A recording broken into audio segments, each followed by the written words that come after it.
Sooraj sir, നമ്മൾ market ഒന്ന് മാറ്റി നിർത്തുകയാണെന്നുണ്ടെങ്കിൽ പഹൽഗാം ഭീകരാക്രമണത്തിലേക്ക് തന്നെ ആ ഒരു വാർത്തയിലേക്ക് തന്നെ പോകാം. ഇന്ത്യയുടെ ഭാഗത്തു നിന്നും ശക്തമായിട്ടുള്ള മുന്നൊരുക്കങ്ങൾ വരുന്നു. ഈ ഒരു പ്രതിരോധ മുന്നൊരുക്കം ശക്തമാക്കിയിരിക്കുകയാണ് ഇന്ത്യ. അതുമായി ബന്ധപ്പെട്ടിട്ടുള്ള കാര്യങ്ങളിലേക്ക് പോവുകയാണെന്നുണ്ടെങ്കിൽ ആക്രമണ സാധ്യത മുന്നിൽ കണ്ടുകൊണ്ട് ഈ മാസം 7-ന്, അതായത് നാളെ, സിവിൽ ഡിഫൻസ് മോക്ക് ഡ്രില്ല് സംഘടിപ്പിക്കാൻ വിവിധ സംസ്ഥാനങ്ങൾക്ക് ഓൾറെഡി ആഭ്യന്തര മന്ത്രാലയത്തിൽ നിന്ന് നിർദ്ദേശം പോയി കഴിഞ്ഞിരിക്കുകയാണ്. ഇതിനു പുറമെ ഈ ഒരു ഇന്ത്യയുടെ നീക്കങ്ങൾക്ക് റഷ്യൻ പ്രസിഡന്റ് വ്ളാഡിമിർ പുടിന്റെ ഒരു സപ്പോർട്ട് കൂടി ലഭിച്ചിരിക്കുന്നു. ഇന്ത്യയെ സംബന്ധിച്ചിടത്തോളം ആ ഒരു നീക്കത്തിൽ കൂടെ നിൽക്കുമെന്നുള്ള ഒരു അറിയിപ്പാണ് വ്ളാഡിമിർ പുടിന്റെ ഭാഗത്തു നിന്നും ഉണ്ടായിരിക്കുന്നത്. ഓൾറെഡി സംസ്ഥാനങ്ങൾക്ക് മുന്നറിയിപ്പ് പോയി കഴിഞ്ഞിരിക്കുകയാണ് ആഭ്യന്തര മന്ത്രാലയത്തിൽ നിന്നും. അതിനപ്പുറത്തേക്ക് തന്ത്രപരമായിട്ടുള്ള കൂടിക്കാഴ്ചകൾ നടക്കുന്നു.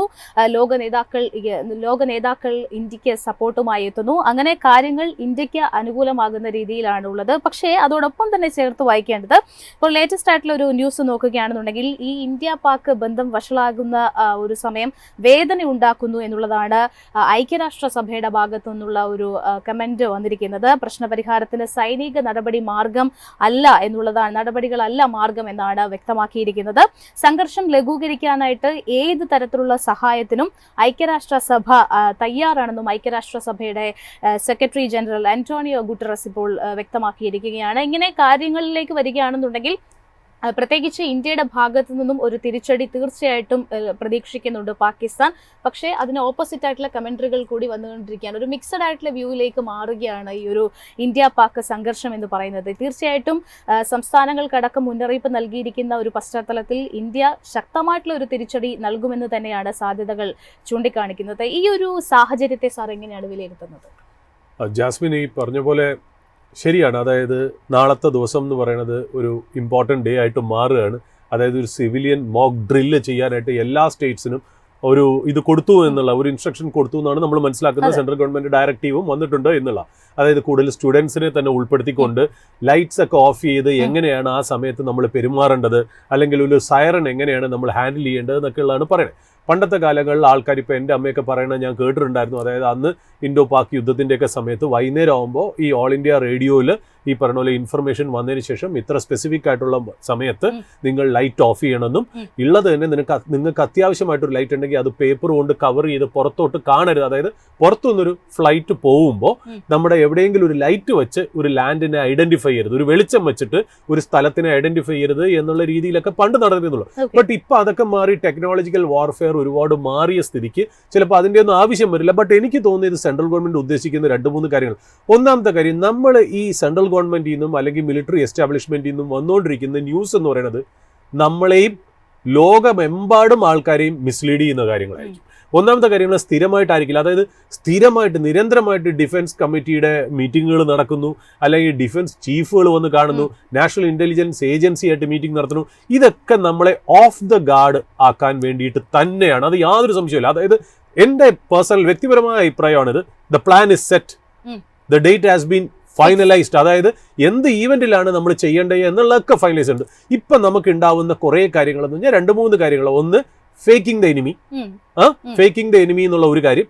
രണ്ടാമതൊരു നാഷണൽ യൂണിറ്റിക്ക് വേണ്ടി ഇപ്പൊ നാഷണൽ ഡ്രില്ല് പറഞ്ഞല്ലോ, ഈ സിവിലിയൻ ഡ്രില്ല് എന്നൊക്കെ പറയുന്നത് നമ്മളെല്ലാവരെയും ഒരൊറ്റ പേജിലേക്ക് കൊണ്ടുവരാനായിട്ടുള്ള ഒരു നീക്കം. 3, ലോകരാഷ്ട്രങ്ങളായിട്ടുള്ള ഒരു ബന്ധങ്ങൾ സ്ഥാപിക്കുക, അതായത് ഇതിനുള്ള കൺസെൻസസ് ഒക്കെ സ്ഥാപിക്കുക എന്നിങ്ങനെയുള്ള ഒരു 4-5 ഉദ്ദേശത്തിൽ കൂടെയാണ് പൊക്കോണ്ടിരിക്കുന്നത് എന്നുള്ളത്. And Indian government is buying time. അതിൽ ഇമ്പോർട്ടൻ്റ് ആയിട്ടുള്ള ഒരു കാര്യം എന്ന് വെച്ചാൽ നമ്മൾ ഭയങ്കരമായിട്ട് എനിമിയെ പ്രഷറൈസ് ചെയ്യുന്നുണ്ടെന്നുള്ള. അതായത് ഇപ്പൊ Pakistan is on high alert right now. അവരിപ്പോ ഒരുപാട് കാര്യങ്ങൾ എന്താണ് ഒരു യുദ്ധം വന്നാൽ ചെയ്യേണ്ടത് എന്നൊക്കെ പറഞ്ഞ് അവർ ഓവർ റിയാക്ട് ചെയ്തുകൊണ്ടിരിക്കുകയാണ്. ഇത് തന്നെ ഭയങ്കര സ്ട്രെസ്ഫുൾ ആണ്. അത് മാത്രമല്ല this cost a lot of money as well. അങ്ങനത്തെ ഒരുപാട് സൈക്കോളജിക്കൽ വാർഫെയർ കൂടി പൊക്കോണ്ടിരിക്കുകയാണ് ഒരു കാര്യം. രണ്ടാമത്തെ കാര്യം എന്താണെന്ന് വെച്ചാൽ, നമ്മൾ ഇതുവരെ ഇപ്പൊ ബാലക്കോട്ടിന്റെ കാര്യത്തിലായാലും മറ്റേ ഉറിയുടെ കാര്യത്തിലായാലും നമ്മൾ LOC ക്രോസ് ചെയ്തിട്ട് ടെററിസ്റ്റ് ക്യാമ്പ്സിലാണ് നമ്മൾ തട്ടിയത്. നമ്മൾ ഒരിക്കലും മെയിൻലാൻഡ് പാകിസ്ഥാനിലേക്ക് പോയിട്ടില്ല. എക്സെപ്റ്റ് ഈ പാകിസ്ഥാൻ ആർമിയായിട്ട് ഇപ്പൊ നമ്മൾ നോക്കുകയാണെങ്കിൽ ഒരു ലാസ്റ്റ് 30-40 കൊല്ലമായിട്ട് നമ്മൾ പാകിസ്ഥാൻ ആർമിയായിട്ട് ഡയറക്റ്റ് ആയിട്ടുള്ള എൻഗേജ്മെന്റ് വന്നിട്ടുള്ളത് കാർഗിൽ സമയത്ത് മാത്രമേ. അല്ലാതെ നമ്മൾ പാകിസ്ഥാൻ ആർമിയായിട്ട് ഡയറക്റ്റ് ആയിട്ട് ഒരു കോണ്ടാക്റ്റും വന്നിട്ടില്ല. We were fighting the terrorist across LOC എന്നുള്ള ഒരു കാര്യത്തിൽ കൂടെയാണ് പൊയ്ക്കൊണ്ടിരിക്കുന്നത്. ഇപ്പോഴും ഇപ്പൊ പഹൽഗാമിൽ നടന്ന അൺഫോർച്ചുനേറ്റ് ആയിട്ടുള്ള ഇൻസിഡന്റിലും നമുക്ക് ഈ പറയുന്നത് it happened inside the Indian boundary എന്നുള്ളതാണ്. അപ്പൊ ഇപ്പോഴും നമ്മൾ ഇനി എന്തൊക്കെ തെളിവ് കൊണ്ടുവന്നാലും പാകിസ്ഥാൻ അത് നിരസിക്കുന്നിടത്തോളം കാലം this is not an issue between two countries. It is an issue between India and extremist അല്ലെങ്കിൽ ടെററിസ്റ്റ് എന്നുള്ള. ഈവൻ വേണമെങ്കിൽ Pakistan may tend to prove that this is an inside job എന്ന് വരെ ഉള്ള ഒരു കാലഘട്ടത്തിൽ നിൽക്കുമ്പോൾ ഇന്റർനാഷണൽ കമ്മ്യൂണിറ്റിയിൽ നിന്ന് നമുക്ക് അക്സെപ്റ്റൻസ് കിട്ടണം എന്നുണ്ടെങ്കിൽ നമ്മൾ ഇതൊരു അക്രോസ് ദ ബോർഡർ ഒരു ഫൈറ്റ് ആവാനുള്ള ഒരു സാധ്യതയും ഞാൻ കാണുന്നില്ല എന്നുള്ളതാണ്. അപ്പോൾ നമ്മൾ ഇത്രയും ഫിയർ ചെയ്യുന്ന പോലെ ആയിരിക്കില്ല ചിലപ്പോൾ കാര്യങ്ങൾ. ഇതൊക്കെ ഞാൻ പറയുന്ന ഒരു this is A educated guess. അല്ലാതെ ഞാൻ ആലോചിക്കുന്നതും പ്രേക്ഷകർ ആലോചിക്കുന്നതും ഒക്കെ സെയിം തന്നെ ആയിരിക്കും. എങ്കിലും ഞാൻ എൻ്റെ പോസിബിലിറ്റി ഒരു കോമൺ സെൻസിക്കൽ അപ്രോച്ചിൽ ഞാൻ ആലോചിക്കുകയാണ്, നമുക്ക് പാകിസ്ഥാൻ ആർമിയായിട്ട് എൻഗേജ് ചെയ്യേണ്ട ആവശ്യം വരുമെന്ന് എനിക്ക് തോന്നുന്നില്ല.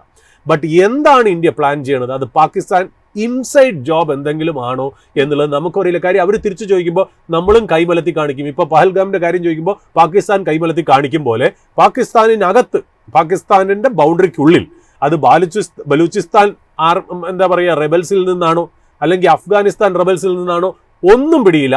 അതിനകത്ത് നിന്ന്, അതായത് നമ്മൾ അടുത്ത കാലത്തായിട്ട് ഒരുപാട് ഇൻഫർമേഷൻ കേൾക്കുന്നില്ല, അൺഐഡന്റിഫൈഡ് ഗൺമാൻ ഷൂട്ട്സ് ടെററിസ്റ്റ് അല്ലെങ്കിൽ മറ്റേ നേതാവ് ടെററിസ്റ്റ് ഓർഗനൈസേഷൻ്റെ നേതാക്കന്മാരെയൊക്കെ അങ്ങനെയൊക്കെ ഒരു കാര്യങ്ങൾ നടക്കുന്നതിൻ്റെ പുറകിൽ ഇന്ത്യൻ ഗവൺമെൻറ് പങ്കുണ്ടോയെന്ന് വെച്ചാൽ നമുക്ക് അറിയില്ല. അതിനകത്തൊരു സിനിസ്റ്റർ ആയിട്ടുള്ള ഒരു മീനിങ് അതിനകത്തുണ്ടെന്നുള്ളത് ഉറപ്പാണ്. അപ്പോൾ ഈ പറയുന്ന പോലെ പ്രത്യേകിച്ച് നമ്മളൊരു കാര്യം ആലോചിക്കണം, അത് ഈ പറയുന്ന പോലെ അവിടെയുള്ള ഉള്ളിൽ തന്നെ എന്തെങ്കിലും ക്രിയേറ്റ് ചെയ്യാനായിരിക്കും സ്ട്രാറ്റജി എന്നാണ് എനിക്ക് തോന്നുന്നത്. ഒരു കാര്യം പഴയ പോലെ സർജിക്കൽ സ്ട്രൈക്കോ അങ്ങനെയൊന്നും ആവാൻ ചാൻസ് ഇല്ല എന്നാണ് തോന്നുന്നത്. Because they are also prepared എന്നുള്ളതാണ് അതിനകത്തൊരു കാര്യം. And it might amount to an escalation into wider range. ഒന്നത് Pakistan is a cry baby right now. അവർക്ക് ഈ പറഞ്ഞ പോലെ ഇത് എസ്കലേറ്റ് ചെയ്യണം. അതിനാണ് അവരവിടെ കുറെ ഡ്രില്ലുകൾ കാണിക്കുന്നത്. അതായത് സ്കൂൾസ് ഒഴിപ്പിക്കുന്നു, എല്ലാത്തിനും റെഡിയാണെന്ന് പറയുന്നു, എത്രയോ മിസൈലുകൾ ഇന്ത്യയിലേക്ക് ടാർഗറ്റ് ചെയ്ത് വെച്ചേക്കാണെന്ന്. അതായത് നമ്മുടെ ഒരു പ്രൊവോക്കേഷൻ മതി അതൊരു വലിയ രീതിയിലേക്ക് മാറ്റാൻ എന്നുള്ള രീതിയിലേക്കാണ് അവർ നിൽക്കുന്നതിന്. അവർക്ക് അതിൻ്റേത് എന്തോ ആയിട്ടുള്ള ഒരു അജണ്ടയുണ്ട്. I don't think India will fall into their plan. അവരുടെ പ്ലാനിലേക്ക് നമ്മൾ വീഴും തോന്നുന്നില്ല. This could be a inside job എന്നാണ് എനിക്ക് തോന്നുന്നത്. അത് ബേസിക്കലി എനിക്ക് ഇപ്പോൾ ഈ പറയുന്ന പോലെ പ്രൈം മിനിസ്റ്റർ അന്ന് ബീഹാറിൽ ഒരു റാലിയിൽ അദ്ദേഹം ബേസിക്കലി അതൊരു ഹിന്ദി സ്പീക്കിംഗ് ക്രൗഡാണ്. ആ ഭോജ്പൂരി ബിഹാരി ഹിന്ദി സ്പീക്കിംഗ് ക്രൗഡിൻ്റെ ഇടയിൽ അദ്ദേഹം വേൾഡ് കമ്മ്യൂണിറ്റിക്ക് വേണ്ടിയിട്ടാണെന്ന് തോന്നുന്നു ഒരു ഇംഗ്ലീഷിലാണ് കുറച്ച് ലൈൻസ് അദ്ദേഹം പറഞ്ഞത്. അത് എനിമി ആരാണെന്ന് ഞങ്ങൾ ഐഡന്റിഫൈ ചെയ്ത് എത്ര ദൂരം വേണമെങ്കിലും പോയി അവിടെ ചെന്ന് അവരുടെ പുറകെ പിന്തുടരും. അതുമാത്രമല്ല അവർക്ക് സഹായം കൊടുക്കുന്നവരെയും ഞങ്ങൾ തീർത്തു കളയും എന്നുള്ള വാക്കുകളാണ് അദ്ദേഹം ഉപയോഗിച്ചിരിക്കുന്നത്. അതൊരു സ്പെസിഫിക് മീനിങ് ആയിട്ടാണ് എനിക്ക് തോന്നിയത്. അപ്പോൾ ക്രോസ് ബോർഡർ ആയിട്ട് നടക്കുമെന്ന് എനിക്ക് തോന്നുന്നില്ല, ഒന്നാമത്തെ കാര്യം. രണ്ടാമത്തെ കാര്യം, നമ്മുടെ മെയിൻ ടാർഗറ്റ് ഈ പറയുന്ന പോലെ ഹാഫിസ് സെയ്ദും മൗലാന മസൂദ് അസദും എന്ന് പറയുന്ന ലഷ്കർ ഇ തോയ്ബയുടെ കമാൻഡേഴ്സ് ആയിരിക്കാം. അവരെ ഇപ്പോൾ പാകിസ്ഥാൻ ആർമി ഏറ്റവും ബെസ്റ്റ് സെക്യൂരിറ്റി കവറാണ് അവർക്ക് കൊടുത്തിരിക്കുന്നത്. ഇവർക്ക് എഗെയിൻസ്റ്റ് ആയിട്ട് 2-3 ഇൻസൈഡ് ജോബ് ഓപ്പറേഷൻസ് അത് ആരാ നടത്തിയെന്നറിയില്ല, ഇതിനു മുമ്പേ നടന്നിട്ടുണ്ട്. ബട്ട് അതെല്ലാം ഫെയിൽഡ് അറ്റംപ്റ്റ് ആയിരുന്നു. 2 പേരും രക്ഷപ്പെട്ടു പോയി എന്നുള്ളതാണ് കാര്യം. അത്രയ്ക്ക് മാത്രം എനിക്ക് തോന്നുന്നു പാകിസ്ഥാനിലെ ഒരു ഹൈ ഒഫീഷ്യലിന് കൊടുക്കുന്ന അത്രയും തന്നെ സെക്യൂരിറ്റി മൗലാന മസൂദ് അസറിനും ഹാഫിസ് സെയ്ദിനും പാകിസ്ഥാൻ കൊടുക്കുന്നു എന്നുള്ളതാണ്. ദാവൂദ് ഇബ്രാഹിമിൻ്റെ കാര്യത്തിലും നമുക്ക് അറിയാലോ. അപ്പോൾ അതുകൊണ്ട് ഇവരാണോ ടാർഗറ്റ് എന്നുള്ള കാര്യം അറിയില്ല. അത് എങ്ങനെയാണ് ഇപ്രാവശ്യം അത് നടക്കാക്കണമെങ്കിൽ സക്സസ്ഫുൾ ആവുമോ എന്നിങ്ങനെയുള്ള കുറേ കാര്യങ്ങളാണ് പറയുന്നത്. എന്തായാലും തീർച്ചയായിട്ടും ഈ പറയുന്ന പോലെ നമ്മുടെ എല്ലാ മുൻനിര മാധ്യമങ്ങളും അല്ലെങ്കിൽ ഡിഫൻസ് എക്സ്പേർട്സും ഒക്കെ ഇതിനെക്കുറിച്ച് ഡിസ്കഷനാണ്. കാര്യം ഇന്ത്യ എങ്ങനെ സ്ട്രൈക്ക് ചെയ്യും എന്നുള്ളത് നമുക്ക് ആർക്കും അറിയില്ല. But even then India is taking it's on time. ഇപ്പം നമ്മൾ ഈ പറയുന്ന പോലെ എന്താ താമസിക്കുന്നത് എന്നുള്ള ചോദ്യത്തിന് യാതൊരു അർത്ഥവുമില്ല. കാര്യം എന്ന് വെച്ചാൽ എന്താ പറയുക, അറ്റ് അവർ ചൂസിങ് എന്നുള്ള രീതിയിൽ ആർമിക്ക് കൊടുത്തേക്കാണ്. ആർമി പറയണ അറ്റ് അവർ ചൂസിങ്, അതായത് ഞങ്ങൾ നിശ്ചയിക്കുന്ന സമയത്ത്, ഞങ്ങൾ നിശ്ചയിക്കുന്ന ദിവസം, ഞങ്ങൾ ഉദ്ദേശിക്കുന്ന രീതിയിലായിരിക്കും ഞങ്ങൾ ഇതിന് മറുപടി കൊടുക്കുക എന്നുള്ളത്. അതിന് നമ്മുടെ പ്രൈം മിനിസ്റ്റർ അല്ലെങ്കിൽ ക്യാബിനറ്റ് ആർമിക്ക് അല്ലെങ്കിൽ ചീഫ് ഓഫ് ഡിഫൻസ് സ്റ്റാഫിന് നമ്മൾ അതിൻ്റെ പൂർവാധികം അധികാരം കൊടുത്തു കഴിഞ്ഞു എന്നുള്ളതാണ്. ഇനി it is all left to them. അവർക്ക് എല്ലാ പാരാമീറ്റേഴ്സും നമുക്ക് ഉൾക്കൊണ്ട് വേണം അവർക്കൊരു തീരുമാനം എടുത്തിട്ട് പോകാൻ എന്നുള്ളതാണ് ഈ പഹൽഗാം അറ്റാക്കിനെ കുറിച്ച് എനിക്ക് പ്രിഫൈസ് ആയിട്ട് പറയാനുള്ളത്. ഒന്നാമത്തെ കാര്യം. രണ്ടാമത്തെ കാര്യം, ഈ പറയുന്ന പോലെ ഞാൻ ഇന്നലെ ഒരു ന്യൂസ് കണ്ടു. അതായത് ചേനാബ് റിവറിൽ 2 ഹൈഡ്രോ ഇലക്ട്രിക് പ്രോജക്റ്റ് ഉണ്ട്, അതായത് 2 ഡാം. അതിൽ നിന്നുള്ള വാട്ടർ ഇന്ത്യ കൺട്രോൾ ചെയ്ത് തുടങ്ങി എന്നുള്ളത്. അത് ഭയങ്കര ഇമ്പാക്റ്റാണ് അവർക്ക് ഉണ്ടാക്കുന്നത്. അപ്പോൾ ഇന്ത്യ ഇപ്പോൾ അതിന് പറയുന്ന കാര്യം റിസർവോയർ ഫ്ലഷിംഗ് എന്നാണ്. റിസർവോയർ ഫ്ലഷിംഗ് എന്ന് പറയുന്ന വാക്കെന്ന് വെച്ചാൽ നമ്മൾ ഡാമുകളിൽ ഇപ്പോൾ ഡാമിൽ കെട്ടിക്കിടക്കുന്ന വെള്ളത്തിൻ്റെ അടിയിൽ ഒരുപാട് സെഡിമെന്റ്സ് ഉണ്ടാവും, ചെളിയൊക്കെ കൂടി കയറ്റിടാം. അപ്പോൾ വല്ലപ്പോഴും നമ്മളിത് ഫ്ലഷ് ഔട്ട് ചെയ്ത് കളയണം, ഇല്ലെങ്കിൽ സ്റ്റോർ ചെയ്യാൻ പറ്റുന്നതിൻ്റെ വെള്ളത്തിൻ്റെ ക്വാണ്ടം കുറയും. അപ്പോൾ ആ പ്രോസസ്സിൽ നമ്മൾ ചില സമയത്ത് ഇതങ്ങ് കൂട്ടി അങ്ങ് തുറന്നു വിടുമ്പോൾ ചെളിയൊക്കെ കൂടെ ആയിട്ട് ഇത് ഡാമിൽ നിന്ന് പുറത്തു വരും. ആദ്യം ഇന്ത്യ ചെയ്യുന്നത് അതാണ്. അതോടുകൂടി ചിലപ്പോൾ ഈ സറൗണ്ടിങ് ഏരിയ, അതായത് ചേനാബ് പാകിസ്ഥാൻ ടെറിട്ടറി കൂടെ ഒഴുകി പോകുന്നുണ്ടല്ലോ, അതിൻ്റെ ചുറ്റുമുള്ള വശങ്ങളിൽ ചിലപ്പോൾ ഒരു ഫ്ലഡ് ഉണ്ടാക്കാനുള്ള എല്ലാ ചാൻസും ഉണ്ട്. എന്നിട്ട് അതിനെ പെട്ടെന്ന് അങ്ങ് കൺട്രോൾ ചെയ്ത് കുറയ്ക്കും. ഈ irregularity of movement of water is A great headache for any nation, അത് യാതൊരു സംശയമില്ല. അപ്പോൾ ആ ഒരു കാര്യങ്ങളിലേക്കാണ് ഇതിപ്പോൾ ഇന്ത്യ കൊണ്ടെത്തിച്ചിരിക്കുന്നത് എന്നുള്ളത്. അതിനകത്ത് ഞാനത് എടുത്തു പറയാൻ കാര്യം എന്ന് വെച്ചാൽ നമ്മൾ എല്ലാ കാര്യത്തിനും മാർക്കറ്റിൻ്റെ കണ്ണുകൂടി കൊണ്ടാണല്ലോ കാണുന്നത്.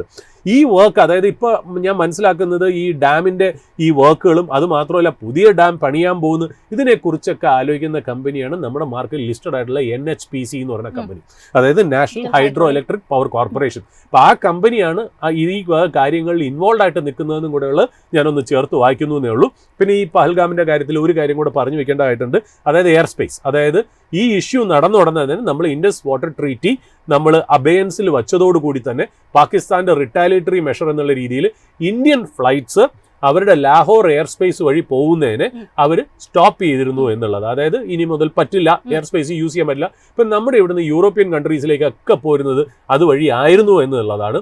അത് സ്റ്റോപ്പ് ചെയ്തത് കാരണം ഈ പറയുന്ന പോലെ നമ്മുടെ എയർക്രാഫ്റ്റുകൾക്ക് ഒരു വേറൊരു റൂട്ട് കണ്ടുപിടിക്കേണ്ടിയിരിക്കുന്നു എന്നുള്ളതാണ്.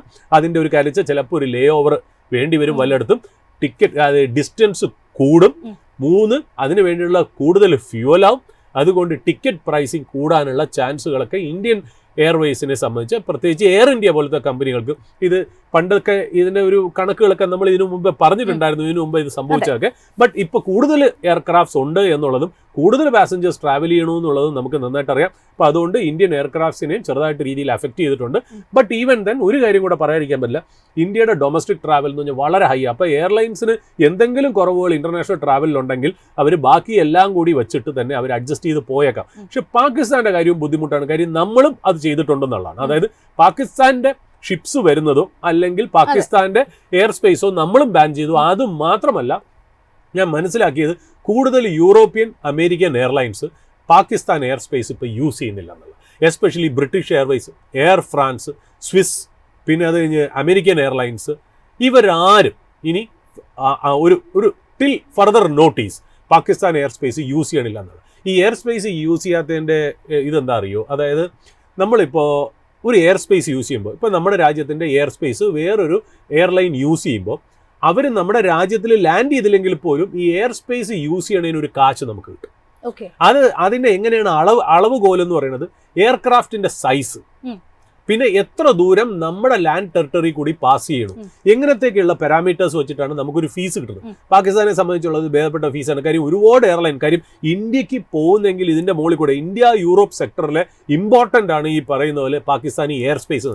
അപ്പോൾ പാകിസ്ഥാനി എയർ സ്പേസ് ഉപയോഗിക്കുന്ന എയർലൈനിൽ നിന്നുള്ള ഭേദപ്പെട്ട ചാർജ് പാകിസ്ഥാൻ സിവിൽ ഏവിയേഷന് കിട്ടിയിരുന്നു എന്നുള്ളത് വാസ്തവം തന്നെയാണ്. അപ്പോൾ ഇപ്പോൾ ബ്രിട്ടീഷ് എയർവേസും മറ്റുള്ള കമ്പനികളും ഒക്കെ അത് നിർത്തിയത് കാരണം ഇപ്പോൾ ഈ പറയുന്ന പോലെ ആ ഒരു വരവ് പാകിസ്ഥാന് കുറഞ്ഞിരിക്കുന്നു. ഒന്നാമത് Pakistan economy was reeling under pressure. ഒരു വാർ താങ്ങാനുള്ള കാറ്റഗറി ഒരു എന്താ പറയുക ഒരു കപ്പാസിറ്റി പോലും അവർക്ക് ഇപ്പോൾ ഇല്ലാത്തൊരു സമയം. സർ, അതാണ് ഞാനും ചോദിക്കാൻ ഉദ്ദേശിക്കുന്നത്. അതായത് ഒരു വാർ താങ്ങാനുള്ള ഒരു തരത്തിലുള്ള കപ്പാസിറ്റിയും ഇപ്പോൾ നിലവിലെ കണ്ടീഷനിൽ പാകിസ്ഥാനിലില്ല. ഒന്നാമത്തെ കാര്യം, സാമ്പത്തികമായി വളരെയധികം പിന്നോട്ടാണ് ഇപ്പോൾ പാകിസ്ഥാൻ. ഓഹരി വിപണി കൂപ്പുകുത്തുകയാണ്. അതിനപ്പുറത്തേക്ക് ഇന്ത്യയുടെ ഭാഗത്ത് നിന്ന് വരികയാണെന്നുണ്ടെങ്കിൽ ശക്തമായിട്ടുള്ള ഒരു പ്രതിരോധം, ഇൻഡസ് വാട്ടർ ട്രീറ്റി അടക്കം സസ്പെൻഡ് ചെയ്യുന്ന രീതിയിലേക്ക് പോകുന്നു. പാകിസ്ഥാൻ കപ്പലുകൾക്കെതിരെ ഒരു നീക്കം വരുന്നു. അതോടൊപ്പം തന്നെ എയർ സ്പേസിലേക്ക് ഒരു ലിമിറ്റേഷൻസ് വരുന്നു. ഇങ്ങനെ പാകിസ്ഥാനെ സംബന്ധിച്ചിടത്തോളം നോക്കുകയാണെന്നുണ്ടെങ്കിൽ ഇന്ത്യ ഒരു പത്മവ്യൂഹം തന്നെ തീർത്തിരിക്കുകയാണ് എന്ന് തന്നെ പറയാം. അപ്പോഴും പിന്നോട്ട് നിൽക്കാതെ പാകിസ്ഥാനെ സംബന്ധിച്ചിടത്തോളം ലോകരാജ്യങ്ങൾ വരെ എതിരാണ്.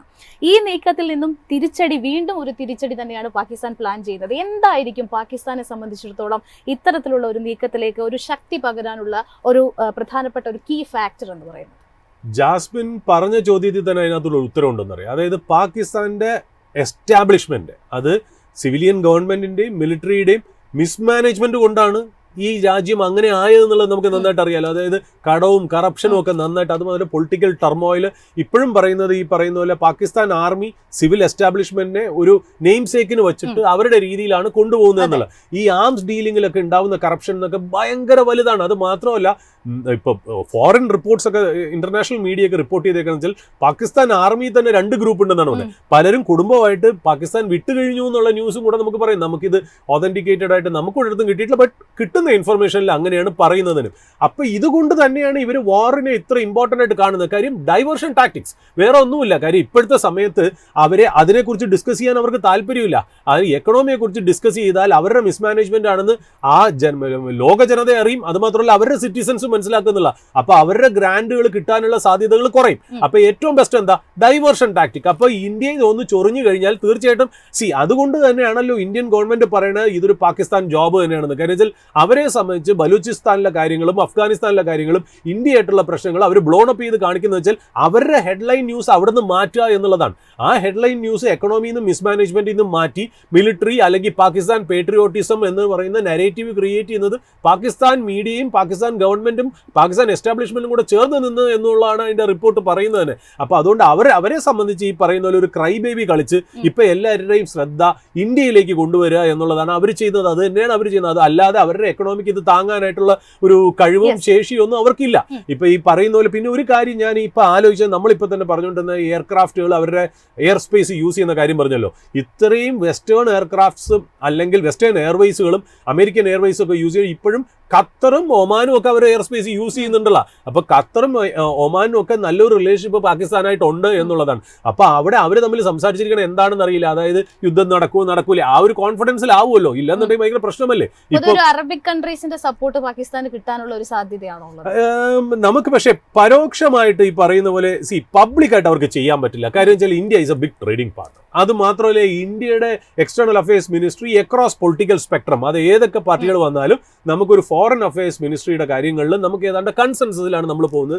അത് ഇന്ത്യ കൺസിസ്റ്റന്റ് ആയിട്ട് തന്നെ നമ്മൾ ജവഹർലാൽ നെഹ്റു പ്രൈം മിനിസ്റ്റർ ആയിരുന്ന കാലം മുതൽ ഇന്നിപ്പോൾ ശ്രീ നരേന്ദ്രമോദി ആയിരുന്ന കാലം വരെ നമ്മൾ ഫോളോ ചെയ്തിരുന്ന ഒരു പ്രാക്ടീസ് ഉണ്ട്. അതിൽ നമ്മൾ ശരിക്കും പറഞ്ഞാൽ വേൾഡിലെ പ്രത്യേകിച്ച് ഇപ്പോൾ ഈ പ്രൈം മിനിസ്റ്ററും കൂടെ വന്നിട്ട് അത് വേറൊരു ലെവലിലേക്ക് കൊണ്ടുവന്നു എന്നുള്ളത്. അതുപോലെ ഈ കോവിഡ് ഒക്കെ വന്നപ്പോൾ ഈ വാക്സിനൊക്കെ സപ്ലൈ ചെയ്ത് ഇന്ത്യ ശരിക്കും പറഞ്ഞാൽ ലോകത്തിന്റെ രക്ഷകനായിട്ട് മാറാനുള്ള ഒരു രീതിയിലേക്കുള്ള ഒരു പൊസിഷനിങ് ഒക്കെ ഇന്ത്യ ചെയ്തത് കാരണം നമ്മുടെ അക്സെപ്റ്റൻസ് വളരെ കൂടുതലാണ്. പിന്നെ നമ്മുടെ വർക്ക് ഫോഴ്സിനെ ഒരുപാട് മിഡിൽ ഈസ്റ്റ് കൺട്രീസിന് ആവശ്യമുണ്ട്, അമേരിക്കയ്ക്ക് ആവശ്യമുണ്ട്, ഒരുപാട് പേർക്ക് ആവശ്യമുണ്ട് എന്നുള്ള കാര്യം. ചീപ്പ് വർക്ക് ലേബർ ആണ് നമ്മൾ പ്രൊവൈഡ് ചെയ്യണേ എന്നുള്ളത്. ബട്ട് എന്നാൽ കോസ്റ്റ് എഫിഷ്യന്റും ഇതും. പിന്നെ ഇന്ത്യ ഒരു ട്രസ്റ്റഡ് പാർട്ണറാണ്. നമ്മൾ എപ്പോഴും പറയുന്ന ഒരു വാക്കെന്നറിയോ, ഇന്ത്യ വെറും ഒരു പാർട്ണർ അല്ല, ട്രസ്റ്റഡ് പാർട്ണർ, ഒരു ചതിക്കാത്ത പാർട്ണർ എന്നുള്ള രീതിയിലും കൂടെ ഇന്ത്യ കാണുന്നുണ്ട്. അപ്പൊ ഇന്ത്യയെ സംബന്ധിച്ച് ഇന്ത്യക്കെതിരായിട്ട് മിഡിൽ ഈസ്റ്റ് രാജ്യങ്ങൾ അല്ലെങ്കിൽ അറബ് നേഷൻസ് എനിക്കൊന്നും ഓപ്പൺ ആയിട്ട് വരും എന്നൊന്നും തോന്നുന്നില്ല. ബട്ട് ഈവൻ ദെൻ ചിലപ്പോൾ ഈ ടർക്കിയെ പോലുള്ള രാജ്യങ്ങളൊക്കെ ശരിക്കും പറഞ്ഞാൽ ഈ പറയുന്ന പോലെ ഒരു എന്താ പറയുക ഒരു ചെറിയൊരു സെന്റിമെന്റ്, ഒരു എംപതി ചിലപ്പോൾ ഒരു പാകിസ്ഥാനോട് കാണിച്ചേക്കാം. But even then I don't think India will take that into consideration. Because ഈ പറയുന്ന പോലെ ഇന്ത്യയുടെ പ്രസൻസ് എന്ന് പറയുന്നത് അത് വേറെ രീതിയിൽ തന്നെയാണ് എന്നുള്ളതാണ്. അതിന് റഷ്യയുടെ സപ്പോർട്ടുണ്ട്, അമേരിക്കയുടെ സപ്പോർട്ടുണ്ട്, ഇസ്രായേലിന്റെ സപ്പോർട്ടുണ്ട്. ഞാനിത് പൊളിറ്റിക്കലി പറയല്ല, ഇതൊക്കെ കൊല്ലങ്ങളായിട്ട് നമുക്ക് ആ ധൈര്യത്തിലാണല്ലോ നമ്മൾ മുന്നോട്ട് പോയതും നമ്മൾ ഡെവലപ്പ് ചെയ്തതും. ബട്ട് ഇപ്രാവശ്യം ഉള്ള ഒരു പ്രത്യേകത എന്ന് വെച്ചാൽ more than the physical warfare ഒരുപാട് ഡിജിറ്റൽ ആർട്ടിഫിഷ്യൽ ഇന്റലിജൻസിന് പിൻ പോയിന്റ് ചെയ്തിട്ടുള്ള സ്ട്രൈക്കുകൾക്ക് വളരെ ഇമ്പോർട്ടൻ്റ് ആയിരിക്കും എന്നുള്ളതാണ്. അവിടെ അവർക്ക് ചൈനയുടെ സപ്പോർട്ട് കിട്ടുമോ, നമുക്കിവിടെ ഇസ്രായേലിൻ്റെയും അമേരിക്കയുടെ റഷ്യയുടെ സപ്പോർട്ട് കിട്ടുമോ എന്നൊക്കെയുള്ളതാണ് ഇതിന്റെ പുറകിൽ നടക്കുന്ന ബാക്ക് സ്റ്റേജ് കളികൾ. ഇതൊന്നും നമുക്കറിയില്ല, നമ്മൾ കേൾക്കാനും പോകുന്നില്ല, അറിയാനും പോകുന്നില്ല. ഇനി എന്തെങ്കിലും ഒരു കാലത്ത് ഈ പേപ്പേഴ്സ് ഒക്കെ ഡീക്ലാസിഫൈ ചെയ്യണമെങ്കിൽ മാത്രമേ നമുക്കറിയുള്ളൂ. ഇപ്പം നമ്മൾ പറഞ്ഞ ഏർലി 90s ഒരു റിപ്പോർട്ട് വന്നു ഫോറിൻ മീഡിയയിൽ, എനിക്കൊന്ന് അമേരിക്കൻ മീഡിയ എന്ന് വെച്ചാൽ അവരുടെ പേപ്പേഴ്സ് ഡീക്ലാസിഫൈ ചെയ്തപ്പോൾ അന്ന് ഇന്ത്യയും പാകിസ്ഥാനും ഒരു യുദ്ധം നടന്നെങ്കിൽ രണ്ടുപേർക്ക് ന്യൂക്ലിയർ വെപ്പൺ ഉണ്ട് എന്ന് മനസ്സിലാക്കിയതിനു ശേഷവും അത് നടന്നിട്ടുണ്ടെങ്കിൽ it would have been devastating for Pakistan എന്നുള്ള റിപ്പോർട്ടാണ് നമുക്കിപ്പോൾ വരുന്നത്. അപ്പോൾ ഈ ഇൻഫർമേഷൻ പിന്നെ നമ്മുടെ മക്കളുടെ ചെറുമക്കളുടെ കാലത്തൊക്കെ ആയിരിക്കും എന്താണ് പ്ലാൻ ചെയ്തെന്നുള്ള ഇൻഫർമേഷൻ ഡീക്ലാസിഫൈ ആണ്. ഇപ്പം നമുക്ക് ലിമിറ്റഡ് ആയിട്ടുള്ള ഇൻഫർമേഷൻ മാത്രമേ ഉള്ളൂ എന്നുള്ളതാണ്. But even then let's keep our fingers crossed, praying for the entire nation എന്നുള്ളത് മാത്രമേ നമുക്കിപ്പോൾ പറയാൻ പറ്റുള്ളൂ.